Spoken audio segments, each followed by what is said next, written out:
আসসালামু আলাইকুম। সবাই কেমন আছেন? আশা করছি অনেক ভালো আছেন। আলহামদুলিল্লাহ আমরাও ভালো আছি। চলে আসলাম আরেকটা নিউ ব্লগ নিয়ে। আশা করছি আমার এই ব্লগটা আপনাদের ভালো লাগবে। যদি ভালো লাগে আমার চ্যানেলটা সাবস্ক্রাইব করবেন, লাইক করবেন, কমেন্ট করবেন, শেয়ার করবেন। আর সকালবেলা ঘুম থেকে উঠে দেখি পানি নেই। গতকাল রাত্রেও পানি ছিল না। এই গরমের ভিতরে যদি বাসায় পানি না থাকে তাহলে কি অবস্থা হয় বলেন? এই গরমে কিন্তু মানুষ 2-3 বার করে গোসল করতেছে, আর আমার বাসায় একটুও পানি নেই। পুরা বিল্ডিংয়ের মানুষ এক হয়ে গেছি। আর গতকালকে গরমের ভিতরে গোসলও করতে পারি নাই। আমি গতকালকে ভিডিও দিতে পারি নাই, কারণ পানি ছিল না সারা দিন। আর আমাদের দিনটা অনেক খারাপ গেছে। আর ভাবছিলাম যে আজকে হয়তো পানি আসবে, কিন্তু দেখি না, আজকেও পানি আসার কোনো খবর নাই। বাড়িওয়ালাকে এতবার ফোন দিতেছি, বাড়িওয়ালা ফোন রিসিভই করতেছে না। পাশের ফ্ল্যাটের ভাবি আসছে, এসে আমাকে বলল যে ভাবি আপনারা কি বাড়িওয়ালাকে ফোন দিয়েছিলেন? আমরা তো দিতেছি, উনি তো ধরতেছে না। তো আমি বললাম যে আমিও তো ফোন দিতেছি, উনি তো ধরতেছিল না। পানি নাই, বলেন পানি না থাকলে কি রান্না করা যায়? তার ভিতরে সিঙে যদি হাঁড়ি পাতিল থাকে আমার কিন্তু একটুও ভালো লাগে না। আমি অল্প পানি দিয়ে দিয়ে একটু একটু করে ধুয়ে রাখছি, জানি আমার সিঙে একটুও পানি না থাকে। আর এই যে দেখেন দুপুরবেলা কি রান্না করব, বাজার ছিল না ঘরে, এই জন্য ভাবলাম যে আজকে মায়ের হাতে রেসিপি রান্না করি। আমার মাও যখন বাজার ঘরে না থাকতো তখন দেখতাম মুসুরি ডাল বেটে বড়া বানায় তারপরে আলু দিয়ে জিরা দিয়ে রান্না করতো। আমাদের অনেক মজা লাগতো। তো আজকে মার রেসিপিটাই ট্রাই করতেছি। আর এখানে দেখেন এই চুলায় আবার ডাল চড়াই দিছি। আর চিন্তা করতেছিলাম যে পানি যদি না আসে কিভাবে কি করব। রান্না তো নাইলে রান্নাঘরে একটা বালতি আমি সব সময় ভরে রাখি, সেটা দিয়ে করলাম। ওয়াশরুমে কি করব বলেন? বাথরুমে তো যেতেই হবে, বড় ছোট বলেন আর যাকেই বলেন, যেতে তো হবে, তাই না?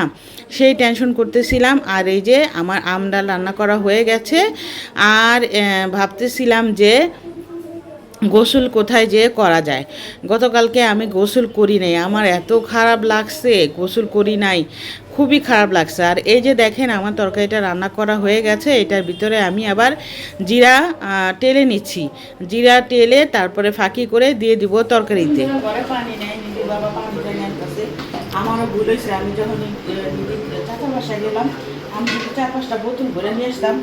ওই সময় আমার 3-4 দিন ধরে হাতটা ডান হাতে অনেক ব্যথা, আমি কিছু তাই না আনতে পারি না। সেদিন 5 কেজি আলু আর 5 কেজি পেঁয়াজ আনতে যায়, আমার অনেক এই 15 দিন ধরে আমি হাতে ব্যথা ভুগতেছি। পুরা বিল্ডিংয়ে পানির সমস্যা। এই যে অবস্থা, এই যে এখন ওই বোতলগুলো আমি ফিল্টারে ভরতেছি আর ওইগুলো গিয়া খালি করতেছি। ওই যে ওগুলো সব কাঁচা পানি, এগুলো সব আনবো আবার ফিল্টার থেকে ভরবো। গরমে তো এত গরম পড়ছে, গরমের ভিতরে তার ভিতরে আসলে আমরা সবাই গিয়ে গোসল করবো, খাওয়ার পানি নেই আর গোসল করবো। পানি নাই, তারপরও আমি রান্নাঘরে থালা বাসন জমাই না, একটু একটু পানি দিয়ে ধুয়ে ফেলাই। আমার রান্নাঘরে থালা বাসন জমলে আমার একটু ভালো লাগে। এই যে দেখেন আমার ঘরে 2 দিন পানি নেই, তারপর দেখছেন একটাও সিঙে থালা বাসন নেই। রান্নাঘরে পরিষ্কার করে রাখার চেষ্টা করি। আর দুপুরে তেমন কিছু রান্না করি নাই, ওই যে আমডাল রান্না করছিলাম। আর হইলো ওই যে ওই টেবিলে দেখাও মুসুরি ডাল দিয়ে বড়া দিয়ে আলু দিয়ে বানাইছিলাম, খাবো। বোতল খাওয়ানো যাবে না।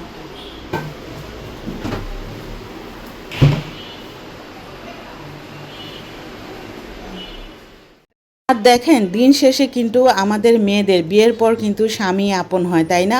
স্বামী স্ত্রী দোনোজনই সংসার কিভাবে ভালো হবে, সংসারে কিভাবে আয় বরকত হবে, সংসার কিভাবে ভালোভাবে চলবে সেটা নিয়ে টেনশন করে। এই যে নিধির বাবা কিন্তু রাত করে এসে দেখে পানি নেই, ও আবার আনলো পানি। এই যে সকালবেলা এসে আবার আমরা দুজন ঘুম থেকে উঠে আবার চলে গেলাম আমার ভাসুরের বাসায়। সেখানে যে দুজন মিলে গোসল করব আর পানি নিয়ে আসবো। আর আমার তো ডান হাতে আগে থেকেই বললাম যে 15-20 দিন ধরে ডান হাতে অনেক ব্যথা। আমি তারপরও বোতল নিয়ে নিলাম যে বোতল নিয়ে পানি নিয়ে আসবো, আর নিধির বাবা বালতি দিয়ে নিয়ে আসবে। এই কাজটা কি অন্যজন করবে? যতই টাকা দেন, যতই আপনি বলেন, কেউই কিন্তু এই কাজটা করবে না। গোসল করলাম আর পানি নিয়ে যেতেছি।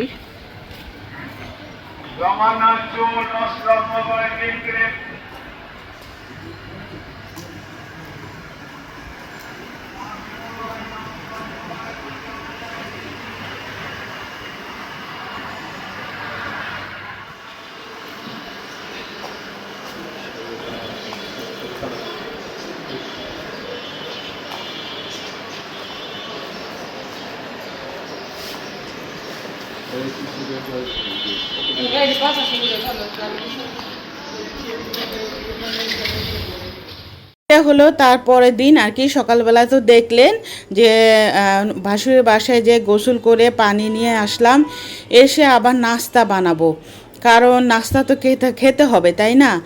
এই যে দেখেন আমি মাল্টি কুকারে নাস্তা বানাতে বসে গেলাম। এখানে বসে বসে ফ্যান ছেড়ে নাস্তা বানাচ্ছিলাম আর চিন্তা করতেছিলাম যে পানি না থাকলে কিভাবে চলবো। তো পাশের ফ্ল্যাটের ভাবি আসলো, এসে বলল যে বারেলা তো ফোন ধরতেছে না, আপনাদের কি ফোন ধরছে কি না। আমি তো বললাম যে না, আমাদের তো ফোন ধরতেছে না। দারোয়ানকে ফোন দিলাম, দারোয়ান বললো যে ভাবি আমাকে বলে লাভ নেই, আপনি বাড়িওয়ালাকে ফোন দেন। আর এই যে দেখেন পাঙ্গাস মাছ ভিজাইছি, পানি তো কম। আর আমি তো সিঙের ভিতরে থালা বাসন একদম জমাইতে আমার ভালো লাগে না, আমি পানি কম থাকলেও একটু একটু করে ধুয়ে ফেলার চেষ্টা করি। আমার দেখেন পানি নাই, তারপরে দেখেন আমার সিঙে কিন্তু হাঁড়ি পাতিল নাই, আর নিচে কিন্তু ময়লা হয়েছে। আমি পানি থাকলে কিন্তু সিঙের নিচে একটুও ময়লা হইতে দেই না, প্রতিদিন আমি এটা পরিষ্কার করি। আর এই যে পাঙ্গাস মাছ রান্না করলাম আলু দিয়ে, টমেটো দিয়ে। আর ডিপ ফ্রিজে আমি ডাটা কুটে রেখেছিলাম, মামা যে আসছিল মামাকে খাওয়াইছিলাম, আর অল্প একটু ডাটা ছিল সেগুলাই বের করে নিলাম। আর এই যে দেখেন আমাদের এইখানে প্রত্যেক দিন দুপুরবেলা ফল বিক্রি করে। ফলগুলা দেখতে এত ভালো লাগে আর অনেক সস্তায় বিক্রি করে, তো আমি এর জন্য আপনাদের সাথে শেয়ার করলাম। আর দুপুরবেলা অনেক রোদ। আর ওই যে সামনে দেখছেন না একটা শরবত বিক্রি করে, ওই লোকটা সন্ধ্যা হইলে চটপটি বিক্রি করে আর সকাল হইলে শরবত বিক্রি করে। দেখেন একটা পুরুষ সংসার চালানোর জন্য কত চেষ্টা করে, তাই না? আমি ওই লোকটাকে বললাম যে আপনি কি চটপটি বিক্রি করেন না? লোকটা বলল না, দিনে বিক্রি করি না, রাত্রে বিক্রি করি আর দিনে শরবত বিক্রি করি। আমি বললাম মাশাআল্লাহ, ভালো হয়েছে। সারাদিন তো যেহেতু বিক্রি করেন না, সারাদিন শরবত বিক্রি করলে তো আপনার ভালোই হয়। বলে হ্যাঁ আপা মাশাআল্লাহ, ভালোই ইনকাম হয়। যাই হোক, আল্লাহর ওনার ইনকামে বরকত দেওক। কষ্ট করলে আল্লাহ ঠিকই রিজিকের ব্যবস্থা করে দেয়। আর টাকা পয়সা না থাকলে না আত্মীয় স্বজনও সম্পর্ক রাখে না। টাকা পয়সা না থাকলে দেখবেন আত্মীয় স্বজন ফোন দিবে না, খোঁজ খবর নেবে না, জানবে যে ফোন দিলেই তো টাকা চাবে বা বলবে যে না সমস্যা, চলতে পারি না। আর টাকা পয়সা থাকলে বন্ধুর কোনো অভাব থাকে না, আত্মীয় স্বজনের কোনো অভাব থাকে না। আমি কিন্তু কথাগুলা বাস্তব বলি, কথাগুলা শুনতে কিন্তু অনেক তিতা লাগে, কিন্তু কথা কিন্তু বাস্তব। এই যে দেখেন রাত হয়ে গেছে, আমাদের কিন্তু এখনও পানি আসে নাই। আমরা মা মেয়েরা অনেক বলতেছিলাম যে পানি কখন আসবে, আর মেয়েদের বলতেছিলাম যে তোমরা চলো তোমার চাচার বাসায় গোসল করে আসো। সকালবেলা দুজন ঘুমের থেকে উঠছে, এর জন্য যায় নাই। এখন বলতেছে দেখি কালকে যদি পানি না আসে চাচার বাসায় যেয়ে গোসল করে আসব। আর এই যে দেখেন রাত্রে ভাত আর এই যে তরকারি রান্না করছিলাম। আর পানি যেহেতু নাই, কোনো কাজ করতেও ভালো লাগে না। আর যারা আমার ব্লগ দেখছেন তাদেরকে বলতেছি, যদি পেজ থেকে দেখেন পেজটা ফলো করবেন, আর ইউটিউব থেকে দেখলে ইউটিউবের চ্যানেলটা সাবস্ক্রাইব করবেন, লাইক করবেন, কমেন্ট করবেন, শেয়ার করবেন। আর যারা আগের থেকেই সাবস্ক্রাইব করছেন তাদেরকে অনেক ধন্যবাদ। আর কথা বলতে বলতে ভিডিও শেষ প্রান্তে এসে পড়েছি। আল্লাহ হাফেজ।